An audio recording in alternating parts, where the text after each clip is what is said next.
Welcome to the Digible Dudes podcast. I'm David. I'm Reid. You know, Reid, when we recorded that video the other day, we could not get the intro right. Yeah. But yet, for some reason, when we have the headphones on, it just works. I don't fumble. Yep. This is our home turf, or at least evidently. But I think if we did enough of those video intros, we'd start to get that down too. Practice makes perfect. That's right. Well, in today's episode, I think you thought it would be fun to talk about creative, and I totally agree with you. We're just now embarking. It's almost like how, I don't know, a year ago, I feel like you and I were starting to say like, hey, we want to talk about call tracking because it's really important to us, and we did a few episodes on call tracking. That's what it feels reminiscent of to me today. Is like we've done a lot of work with creative, but we are getting just amped up, like way more, about to be super more involved on the creative testing, like technology and process and different things. So, it's fun to always document the beginning of the journey. Yeah. Well, I think things have organically prioritized themselves, if that's fair to say, like for us and as a company, and I won't chronicle that, but I totally agree with you that it was call analytics last year, kind of the beginning of last year is when we put our flag down. We're like, we're going to figure this out. We're going to be better than anybody else at it. And I hope that is this moment, a watershed moment for us, like with creative, because we've done some good work and it's become a bigger priority, of course, as we scale, get into more platforms. But given the advent of some of the new platforms out there, as well as the scale that we've now built up, I think it's time for us to put down our flag again. And I'm excited about where it's going to take us in 2021. Me too. So today we kind of riff a little bit on past, present, future when it comes to creative. That includes programmatic, social, certainly search ads. We talk a little bit about some different technologies that we've used, kind of the journey that we've gone through.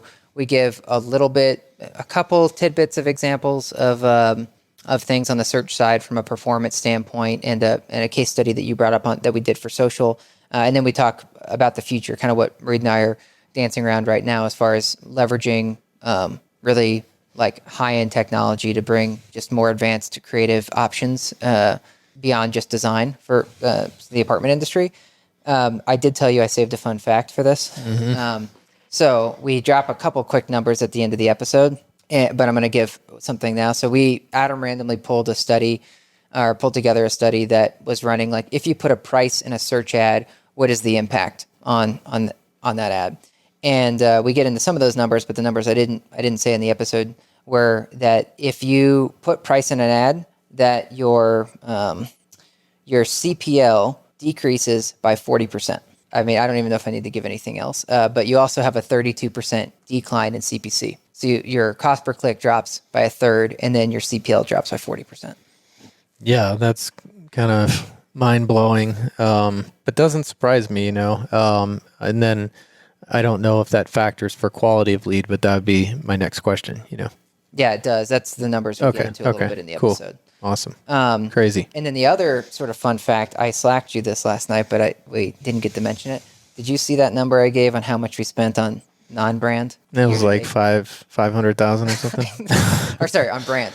Yeah. So we don't spend a lot of money as a company on brand. We do believe there's some benefit there, but there's definitely some philosophical opinions that customers have on if you should run brand or not. And we have our own default stance, unless someone asks us to do something different. So brand tends to make up a very small portion of our campaigns. But as Reid just mentioned, year to date, we've sent Google more than $500,000 on brand. And so I don't know, you and I didn't get to talk about that. So I just had to bring it up because that, to me, it's like, what a business model Google has, because on average, we spend like maybe 10% of budget or something on brand. It's between 10 and 20% if it's by default versus what a customer requests. And there's some reasons we should probably have Adam and Megan on to talk about that, but it's not a significant portion of the budget. It just happens that, you got to pay Google an insane amount of money just to show up, right? Yeah, it is crazy. I am curious though, and a lot of clients ask, should I put more focus, more money into SEO? It won't change the fact that those first 3 slots or 4 are not organic, and so that's the argument on some level. It's like somebody searches you don't want them to have to scroll down. But the other statistic I remember, and I may not have this totally right, but was that you were telling me something like 2% of and I don't know if it was branded searches, but that they actually click on the paid ad versus the organic listing. It was something that you sent a couple of years ago from Moz, from Fishkin. Right. So then it begs the question: is even 500,000 like ridiculous? Like, why are we spending that? But I think it's the data. Like I mean, not to be too, I guess, convenient as I often say, but should you? I mean, you can go in and say, I'd like to start with 10%. But from there, I think you just forget about it. It's like you have to have something there to tell us, like, should we be doing more with brand or less with brand? And that's it. Like, it's not worth the energy of like debating it to death. It's like the data should tell you over the course of the first 30 days whether we should be, ratcheting up the brand or bringing it down. Well, I'll just add this. I don't know if you realize that. Oh, shoot, I'm going to mess it up. It's either the NASDAQ or the New York Stock Exchange. One of those networks has a fail-safe in place that if the market drops by more than 10%, they pause the market. Like trading closed for the day to help stop like basically an implosion of the economy. And I've that happened not long ago.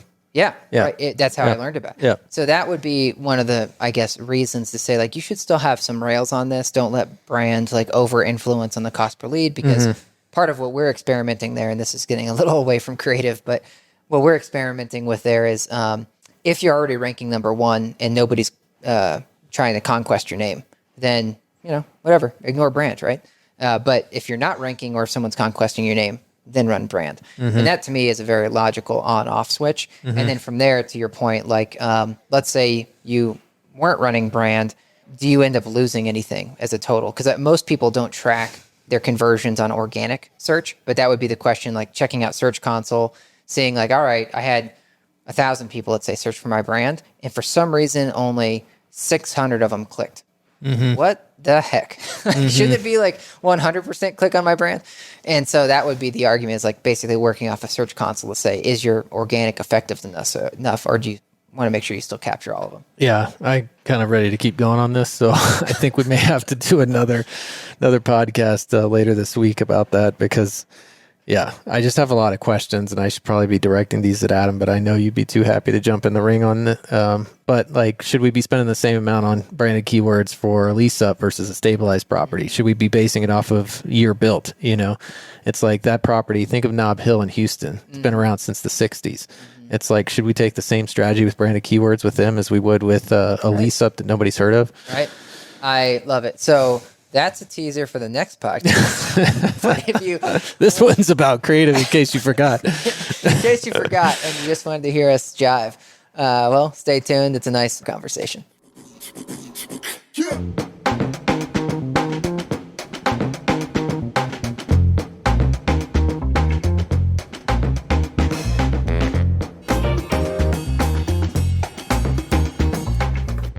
Okay, Reid, so when we decided to do this episode on creative, we thought maybe it'd be fun to just almost riff on this one. I know we both have our own chicken scratch notes, I guess. I don't know if you're chicken scratch. I'm sure you did an Evernote version here, but mine are chicken scratch because I went old-fashioned pen and paper.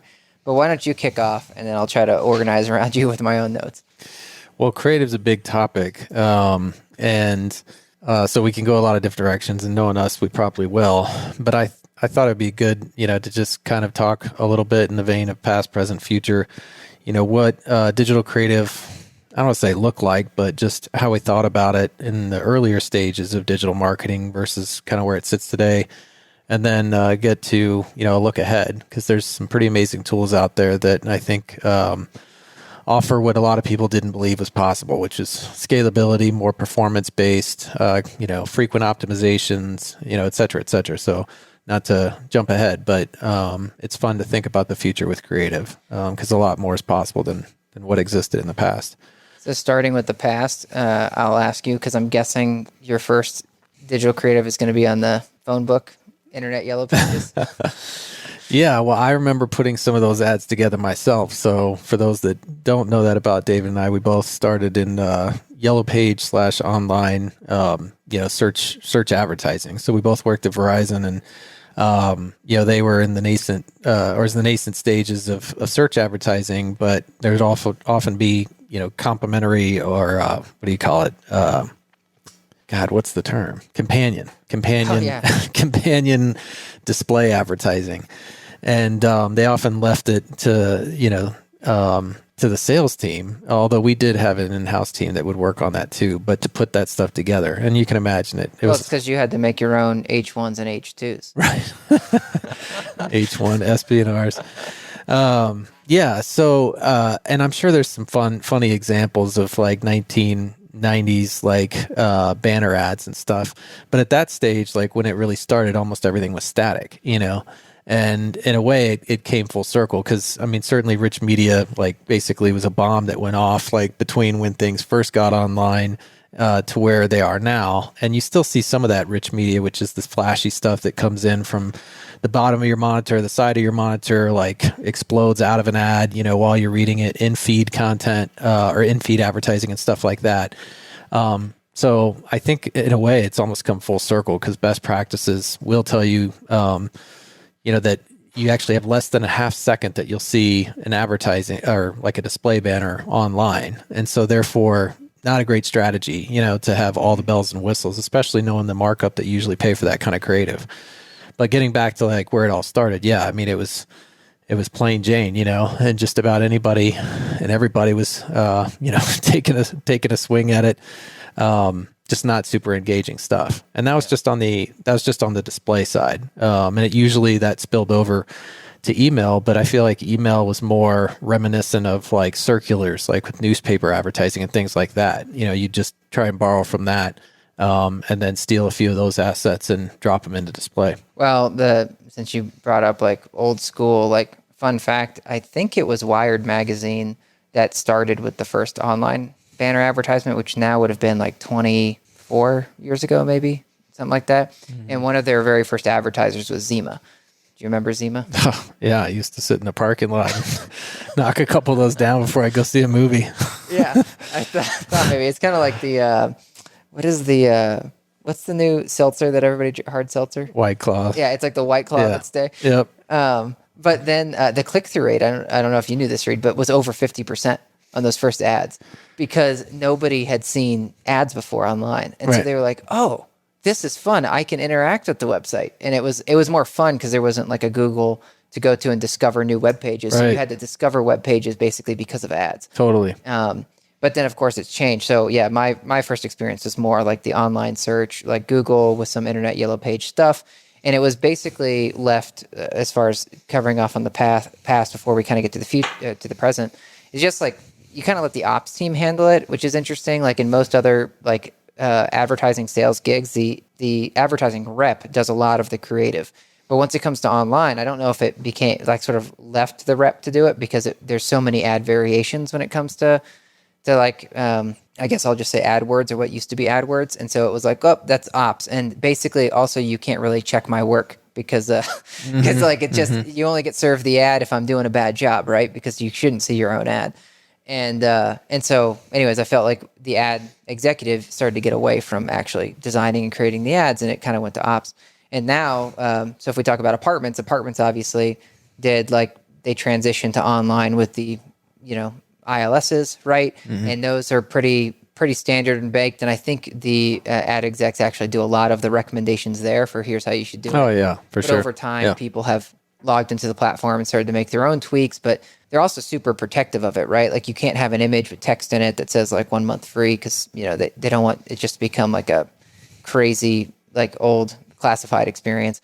But then of course when it comes back to search advertising, social advertising, that type of stuff, I'll say it still feels more reminiscent of the olden days, where it's like the search advertisement is still like ops handles that.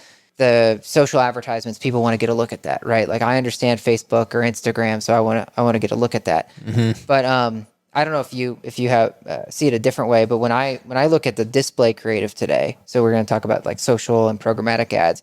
To me, it's like most customers in this industry are like, well, shoot, I had $1,000 budget to do whatever, but I don't have a resource to get this ad done. I could send it to my agency, but they're going to charge me $100 an hour.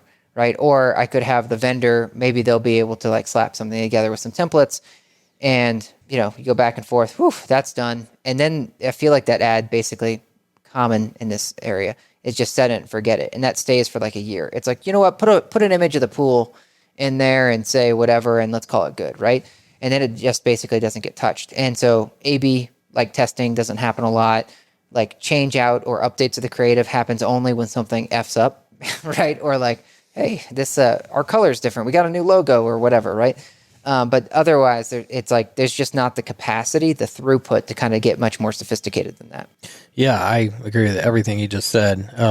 And to sum it all up, it's the inability to scale creative that has left it in a state of mediocrity for countless years, whether it's apartments or anything else. I mean, certainly some of those bigger shops or bigger clients have either the internal teams or do have the money to make more frequent updates and keep things, just fresh and be more focused on performance. But for a lot of businesses, a lot of verticals, that's just not reality. And so you are left, and I'm not picking on us. I mean, you're always harder than I am about our creative, but you're quick to point out anytime we're talking to a new property management company that's not our sweet spot, but we do offer it as a value add. And I don't think by any stretch we're the only company to do that. And in a way, it's just a mutual understanding. It's like, this is a value add, and you've already qualified it's not our sweet spot. So there's less pressure on us. And in a way, it almost takes pressure off of the client too. It's like, we're not paying for this. Like you said, let's just get something up. And, periodically we'll talk about it. But yeah, it's I don't want to say it's a defeated, kind of mindset. It's just more acceptance. Well, realistically, just to do a little bit of inside baseball on that, we originally used to require people give us creative. And when that happened, basically the campaign never went live. So it's like they're going to spend $500 on whatever, but it's going to cost them $300 to get creative done. And by the way, it's slow, like on whoever they're going to use. Mm-hmm. And so it's like, well, what's the greater good here? That we take it on and it's not our sweet spot, but we can do enough where everyone's like, all right. Like serviceable. Yeah, serviceable. And it gets live. Is that better, or is it better to wait a quarter, like 90 days to finally get this thing turned around? By the time that turns around, we have the same problem where it's like kind of like you should be A/B testing and it's outdated and all that stuff. And so that's why we started offering it. And we've definitely gotten better. So our first couple rounds of creative were, people approved them, but it wasn't much beyond that. But yeah. I feel like now a lot of our creative, I'm actually like, hey, that looks pretty good. And in a way, back to inside baseball, like if I tell like a prospect that like creative's not our sweet spot, don't count on us for that. And then I show them some examples. They're like, well, hey, that's pretty damn good. Right. Like, you think this looks like crap, then the rest of what you do must be all right. Yeah. Our progress has been slow, but it has been steady. And of course that's been because we brought on more folks, and some of them are really actually pretty good at it or passionate about it. And, when we first started, it was really Nicole and you to some extent, like wearing 80 different hats, and creative was one of them. So, but what was I going to say? I lost it. I don't know. Well, I was going to say in today's world, and then start to move forward. So to me, I think there's a throughput problem, as I was saying, and it's just kind of like set it and forget until it's a problem. So what does that mean for like display and social moving forward?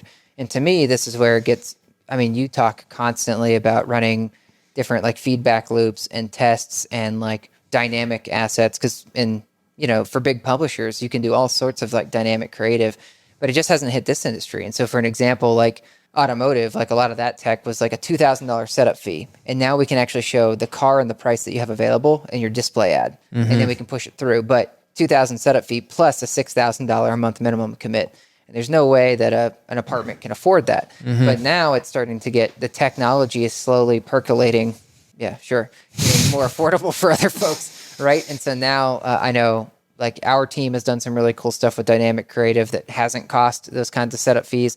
And same thing with like some of the other vendors where they're starting to test like specifically on like social ads and some paid search ads, where people are starting to play with a little bit of dynamic updates. But I know you and I'm not sure where you want to take it next, but we've looked at some really cool tech that with some machine learning that will tell you, predict what kind of ad is going to perform best, allow you to make 100 variations on demand from a database, update creative in actual real time, and personalize it to user engagement on the website. So the world in the future of display and social creative to me is super exciting. Yeah, it is. and beyond display. And I do want to try and keep this focused, as you said, mainly on display and social, but I think we definitely should talk a little bit about search since so much money is spent there. But the good and the bad, I guess, about digital creative is that you are, I don't want to say responsible, but the opportunities there to touch all platforms, meaning video. And then recently, you know, we've been doing a lot more with digital audio, and who in this space really understands that or knows that? You know, you don't have people with that institutional knowledge. You don't have people with backgrounds in TV. You don't have people often with backgrounds in print. And so, but all of that's available to you, you know, and it just requires a lot more skill set, which I'm just getting more at like the reasons that I feel like it hasn't moved forward. And it does cost a good amount of money to contract out with an agency. And when you think about these PM companies, especially the larger ones, think how quickly that can add up if you do have, you know, a few hundred properties in your portfolio. So it quickly just becomes, again, this like acceptance that this is the way it's going to be. So what could change that, you know, is what, you know, I'm teeing you up for and what we can talk about. I do think that, you know, it'd be interesting, as I've said to you many times, to have a really skilled copywriter or somebody that is really strong with, you know, the audio or video and see what a difference they can make. Because, you know, we've talked about this, David, and a lot of it has been more about search, but it's like, hey, our management fee may be a couple points higher than, you know, the competitor down the street, but we'll easily make that up in the performance. And so it doesn't seem to me that a lot of people apply that or think that way about creative, where it's like, if I had somebody that was really fantastic at search copy or was really great at social creative and was focusing more on optimizations, then would you still say I won't outsource or pay the $500? Because if your conversions go from 2% to 4%, you start doing the math, is all I'm saying. You could quickly say, hey, we actually are getting a better ROI by spending an additional $1,000 on this creative than if we hadn't and we had just accepted mediocrity. So the point being in this is almost like SEO. It's like, how do you quantify? It's not the easiest thing to quantify creative, and you have to do the A/B testing and you have to stick with it. But I don't know that today. I don't think you know that. Neither of us know. And I half joke, but Rachel, our copywriter, who's fantastic and does all the Fiona, I've often said, hey, what if you could actually have her write every single one of your AdWords, like your copy? Yep. And would it be too tongue-in-cheek? Would people hate the sarcasm? Who knows how she'd write it? But I would love to see that play out. Let's have her write all the copy for 1 month versus our paid media director, who has made this thing a machine. And it's very literal. It's like 1 bedroom, 1 bath with all these, you know, variations of that. I'm interested, you know, to see a test like that. You started to bring it in. I definitely think that should be something we explore in Q4. But since you briefly hit AdWords, I think that's one that's, I think, at least to me, becoming more present in customers' minds, because for a while customers wanted to see like what ads were going to run because they were used to it, and then they didn't. And now I feel like it's coming back around. And I think it's coming back around because it didn't used to be hard to write an effective Google ad, because like there were a lot of garbage folks that were just like, we sell apartments, right? All right. And then our machine, worked. And it still does work. I'm just saying, like, but now a lot of companies are starting to get very similar style ads. It's almost like what used to stand out because it had 1 bedroom, pricing available now, all of that stuff in there. Now most folks are doing that, right? So now it's like, it's raised their game. It's kind of like when Reach Local 10 years ago or whatever had the best tech and nobody could touch them. Mm-hmm. And now like everyone has kind of caught up, if not in many cases surpassed Reach Local's tech. And so now like everyone, like now they're playing catch up. Mm-hmm. I feel like now everybody has caught up to like, putting all this information in the ad works, but now it's like you're a black umbrella in front of all the other black umbrellas, and it's still effective. What's interesting though, I've had some customers recently that have said, hey, I understand that you guys test 36,000 ads per account, because that's what it breaks down to with how many ad variations we do. But, you know, they just don't excite me. They just feel kind of like I'm reading a data sheet. And our team would say, well, but we've tested 36,000 ads. And by the way, we've done this with millions and millions of dollars this year. And this is what works. And some customers have said, that's great, but I care about the brand, like representation through the entire funnel. So it's not my biggest goal, this customer, or there's two customers in particular I'm thinking of, that were saying that I need a good click-through rate and a click-to-call rate and basically a cost per lead rate. I care more, and I will take a drop in performance on if it matches my brand and gives that customer the experience the whole way through, because this is their very first experience with my brand, and then I want that to carry. But and their number was like, if it's like a more than a 20% difference in effectiveness, then great, I'm going to go the machine way. But if it's less than a 20% increase in effectiveness, then I'd rather have my brand represented. Yeah, and I think that speaks to, like, again, the ROI behind creative. But if you are more, let's just say, thoughtful about that messaging you just described, then aren't you more likely to generate, the kind of traffic or attract the right kind of prospect versus a very generic, which to me is automatically going to yield less qualified ads? There's two sides to that. So I don't mean that, because if you're very literal and you make sure, like, basically, in big bold, it's like, minimum $1,200, like, for this unit, then that helps. But if you're not putting any effort into the brand itself, then I've said this so many times, but the whole matchmaker, right? It's like online dating. If you're not making an effort to be as clear as possible about what your brand is, what the community feels like, then don't you think that you're going to get less qualified traffic, which then means your ROI is not as strong as it would be if you be more sensitive to it. Think about it this way. You just struck me, like, because a lot of times what we've discovered is obviously price is the number one driver, right? Like if it says this apartment starts at $3,000 and someone is expecting to spend $1,800, they are not clicking on that ad unless it's so outrageous. It's right. Like, this apartment is $10,000. It's like, well, now I want to see what a $10,000 apartment does, right? But it's different than, like, I think about hotels, right? So in hotels, if last year when we went to Costa Rica, right, all of us for my wedding, it's like you start, like, looking for places in Costa Rica, and it's like they're all within, I don't know, I mean, maybe $100 a night of each other or something. And my, I guess, price sensitivity there was not so great. It was like I almost felt like I had the whole world to choose from. It's like, all right, $100 swing, no big deal. It's my wedding. We'll do whatever. Right. So I'll click on basically all the ads to see what has my fit. So I feel like a Rachel copy would have been effective for me there, because if it was just written exactly perfectly what I was looking for, that's great. But when it comes to apartments, like, people are typically looking at zip code level, right? And so then there's like maybe 5, 6 apartments that may be in their price, maybe like at max in their price range there. And so price immediately in the ad, putting that basically narrows you down to usually a qualified prospect, right? And there's not this like choice conundrum that they're having where there's too many options. And so the Rachel copy would logically make sense. It wouldn't be as impactful as like a hotel. But perhaps there's other things that you could get at besides price.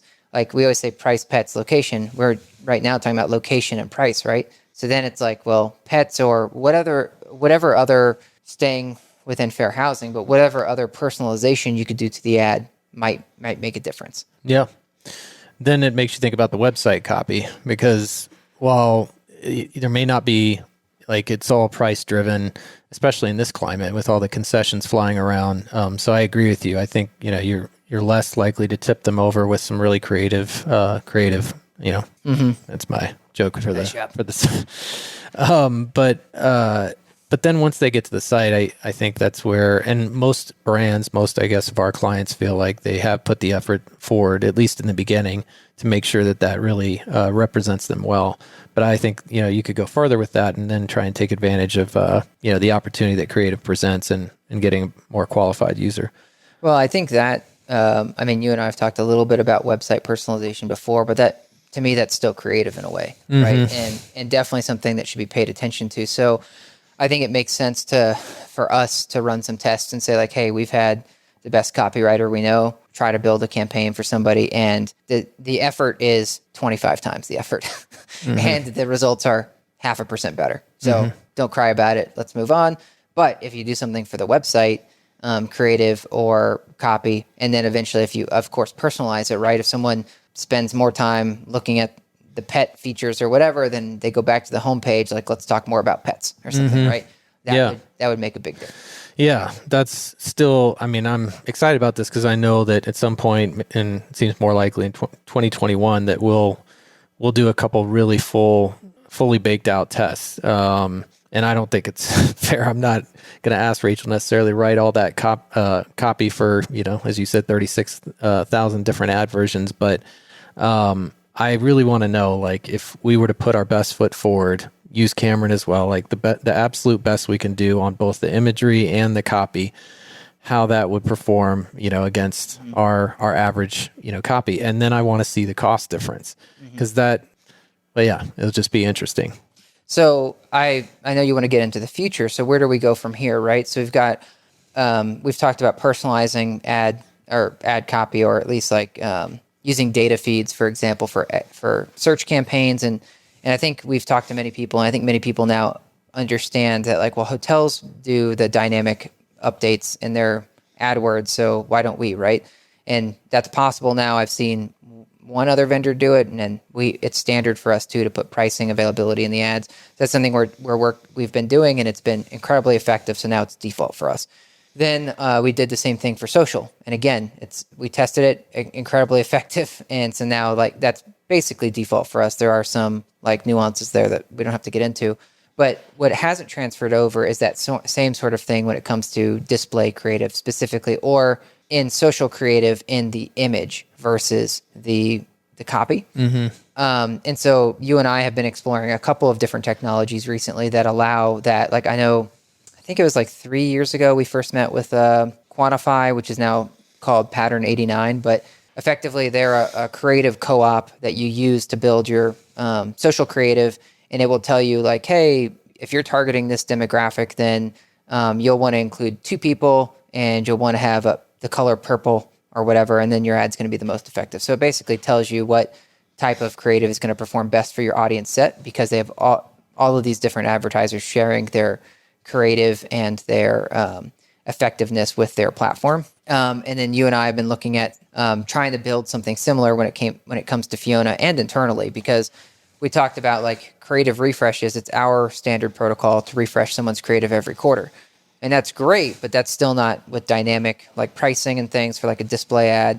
And it also doesn't let us do too many A/B tests. Basically, we can test, like, 1 A/B test per quarter, right? Because by hand, it takes someone about an hour to pull the creative together. And we do use different tools like Banner Snack or whatever to basically have these templates that can generate 16 different variations at a time. But it's still super manual.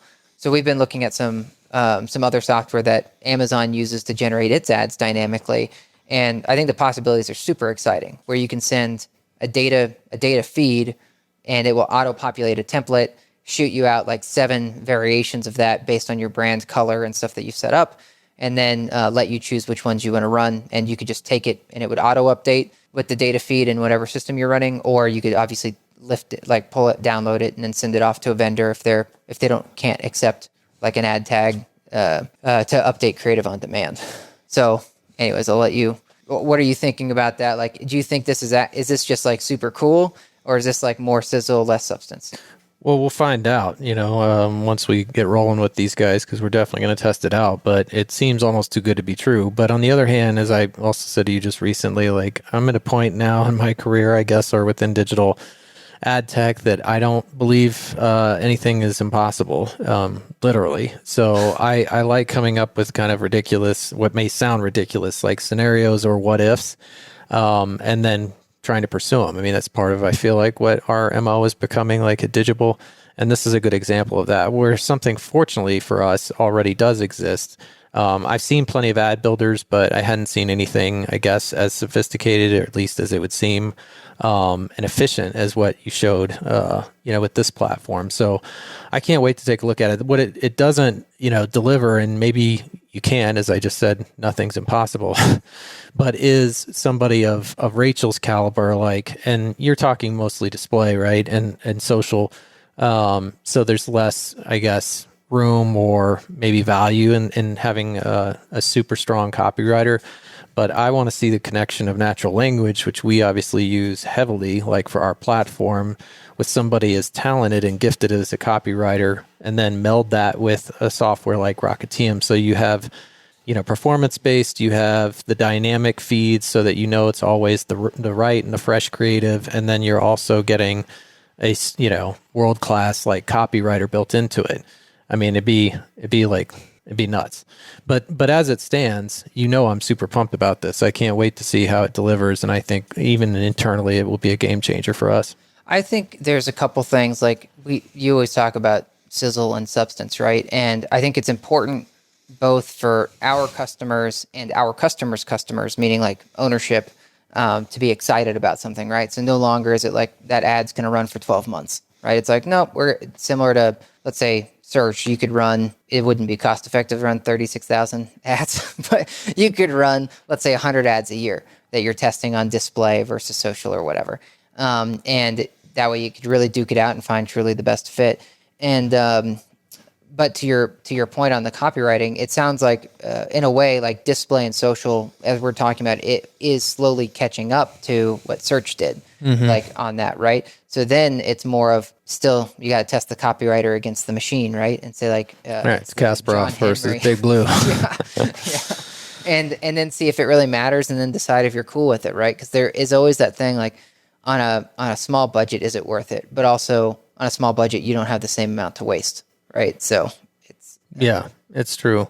I think that, we haven't talked about video, so I don't know if we want to, whether we should go there, but, what made that pop into my brain was just like the continuity of an ad campaign, like creative. And you hear that from most marketers. It's one of the things they're taught. Like, I remember that in some of the classes I took, years and years ago in college, but just how important that is. And I remember when I first started getting some exposure or got to hear Google speak, they talked about that. Most creative directors, it's like, you've got to have continuity. Now with all this technology, aren't you almost automatically disrupting that? Meaning that if it's all feed based, which sounds great, and I'm not, this is just counterpoint, right? This is potentially a hot take that's emerging here. But first of all, this like whole like creative on demand testing from a data feed, that's like something you've talked about for like 4 years. And then for you to all of a sudden be like, great, we found a maybe solution and let's put a hole in it. Right. Thank you. It's got to uphold my reputation here, David. But this gets back into like, I mean, we're curious, right? It's one of our core values, but are you better suited to like just hammer people? Because I've also talked about the frontline special. We see 5,000 ads by the time from when we get up out of bed to when we go to sleep. So in a world like that we're just getting this hit by the tsunami every day, like, you want to be as relevant as possible, which is the argument for the dynamic. Like, this is, there's only this many left of this inventory, and this is the floor plan that you were just looking at. So that's what you want. But then you could also say, hey, I need to just hammer that person over the head. And I'm going to keep showing them the same brand, the same property, and the same 3 or 4 images. And that's what I'm going to do for the next month. Is that a smarter strategy to actually get recall, retention, and drive somebody in versus like, I think that's the same property, but I'm not sure because it's a different ad than I saw 3 hours ago or yesterday. I still lean towards, so I'm not like completely walking back. I can't wait to see what this looks like, but hopefully you follow me. It's like almost every creative director and creative guru tells you want to have consistent messaging in every way possible on every platform. That's your best chance to really like get recall. Yeah, that's super. I mean, that's what makes it so fun, right? Is like, on one hand, it's like you can get super sophisticated with how you're running or operating or whatever. But then on the other hand, it's like, is the juice worth the squeeze, right? Like, you build out all this infrastructure, data feeds, all this stuff so that you can run all hundreds of A/B tests and on demand. But then like you have, to your point, it's like, why don't you serve twice the impressions? Yeah. Right. Or like serve them slightly differently. So it's kind of like to me, like what you always ask in digital, is it creative or targeting? Like what is the biggest impact? Well, think about McDonald's.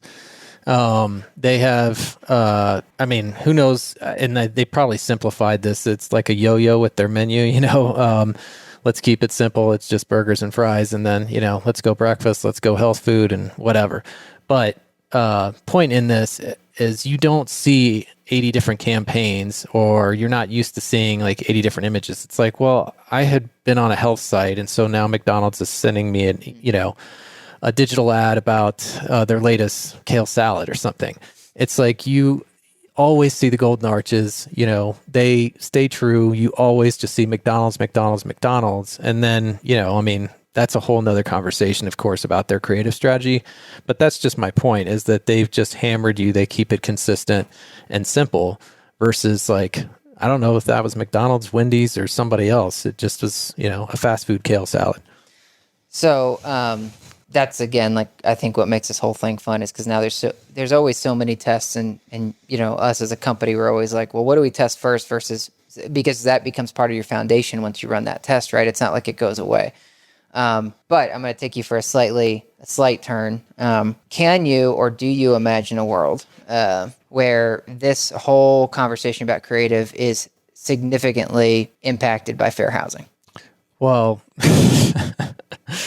I think it already is. I mean, I was just, as you were mentioning, about just knowing a little bit more about your demographic, like how that would impact potentially the color scheme and a couple of other things, which would get us in trouble, right? Or would get our clients in trouble. What if you find out, like, I don't know, everybody in a certain age group hates the color orange? Like when we were picking our digital colors, like our, I guess, creative director basically put orange in there as an accent, and for some reason it didn't fit for me. And I mean, we have orange now as an accent, but I don't know, it really struck me. Now Reid likes to poke fun at me for it. So what if we find out that you would never get a customer like me because of the color orange? I mean, at that point, isn't that disparate impact? And so now, like, you can't use the color orange in your brand. Yeah. I mean, if you go by the book, or at least as we've understood it, or it's been explained to us. So, the creative is tricky. I mean, again, there's a lot of gray areas, but, we've been talking recently, of course, about what we'd like to do to help solve that problem, more from like self-regulation. But, what about the tone of the copy you're using? Like you said, disparate impact. I don't even know if that's necessarily what I'd be concerned about, but it's like, that kind of sarcasm, tongue in cheek, that really is used predominantly for this demographic. And then suddenly you're left defending that. So I feel like if somebody wanted to scrutinize your creative and somehow make a claim that was discriminating against protected classes or that had a disparate impact, it wouldn't be hard to do it. I mean, and that's unfortunate, but I also respect it. I mean, I get where they're coming from, but it is going to be interesting how extreme, I guess, it gets, because there are a lot of companies, and I just recently brought one to you that, well, it wasn't all about fair housing. It was more about, data privacy as well as the CCPA. But OneTrust, the fastest growing company in America, according to Inc. 5000, I think they had like 48,000% growth compounded over the last 3 years, are taking advantage of a different version of a Red Scare, which, this happens from time to time where suddenly like a trend pops up and paranoia spreads rampantly, and then businesses are built off that, or platforms. And in a digital age, that can happen very quickly. And so, I'm getting a little off topic, but it makes me worry a little bit what could happen like within the creative scheme of things over the next few years based on the paranoia that's out there. I'm asking you in a way to play like a reverse Black Mirror on this, because it's like, on one hand, it's like we talk to folks all the time and they're like, I don't even really think about fair housing, right? But if you talk to some other like people in certain positions, they're like, I stay petrified, because of fair housing. And yet obviously the law hasn't been moving nearly fast enough, right? Like it just can't keep up with the digital. We've seen that with the patents that we've tried to submit, right? It's like they just can't keep up. And so how much, in a way, are we causing more consternation than there needs to be because we are talking about it? Now, I think it's still the right thing to do. To like, you can't like ignore the problem and hope it goes away, but we have to, I guess, be cognizant that we don't get too out of hand with it. But my reverse Black Mirror is exactly what you said. It's like, if all of a sudden, like, I don't know, it's almost like if you were playing like a game and you hit like the 10 times fast forward on the legal and just let the machine, like, just let all these like these cases play out. All of a sudden, it's like I could envision a world where you can't put your price in your ad because that might discriminate. You can't put like whatever, and it's like then everybody is the same, right? Like it's all like, yeah, it feels very dystopian. Yeah. It does feel Black Mirror. Yeah. And in a way, it already exists. I mean, as you said, people figured out the formulas. So I, think we've done a great job kind of optimizing like what's scalable. But then again, when I look at competitive ad copy or competitive ads, I do feel like it's a house of mirrors. And therefore, how do you stand out? And another thing in that Frontline special, and that was years ago, but they just said, a lot of companies have tried to break through the clutter, but in doing that, they've actually contributed to it. So it's almost like you're damned if you do and you're damned if you don't, because, you understand falling in line with kind of this formula is probably going to produce pretty good results, but then you hate that and your client wants to see something different. You do that, and then you're actually making actually creating more problems and potentially putting yourself at risk for some of the fair housing stuff. So it's a very tricky thing. And that's why, again, I think a lot of people don't lean in on this. It's not a hot topic. I don't feel like you and I have heard it at a single conference in the last like 5 or 6 years, which is unfortunate. But I think it's because it's super complicated when you really dig into it. And, not a lot of people have figured it out. But with some of the new technology out there, and I'd like to say both on the governance side, meaning like paying attention to what's, doable and what's not, from a fair housing standpoint, as well as like being able to be way faster at producing creative based on performance and based on platform, that it may be, I don't want to call it a renaissance, but it may be a coming out for a whole new approach to creative for, in particular, the apartment industry over the next 5 to 10 years.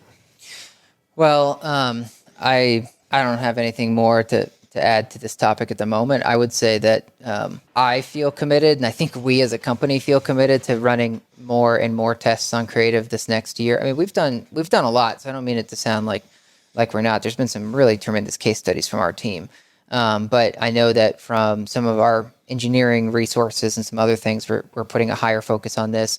On, as you said, like the display, the social, and the search side of things. What we haven't yet made plans for is the programmatic audio that you mentioned, that we are running programmatic audio, but we haven't been like A/B testing that, or something like the native.